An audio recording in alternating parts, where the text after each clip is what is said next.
खुलुमबाय फुंबिलिनि 10 सारिनि गिबि रादाबखौ फरायदों आं गेवलां हाज'वारिया।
एसेनोसै गोजोन्थों।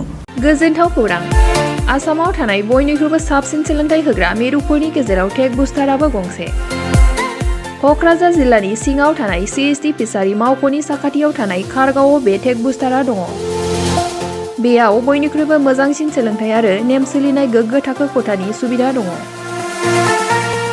सारा भारतनि गेजेराव सायख'जानाय बायदि सोलोंथाइजों सोमोन्दो थानाय फोरोंगिरिफोर दङ।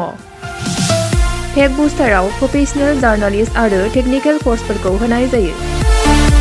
24 घन्टा रैखाथिनि थाखाय मोजां सुबिदा आरो टेक बुस्टारा नोंथांमोनखौ सौहैहोगोन नोंथांनि थांखिसिम। टेक बुस्टारा नोंथांनि सिमांखौ जाफुंसारनांगौनि थाखाय गांल' नङा, साहस आरो गोहोबो होगोन।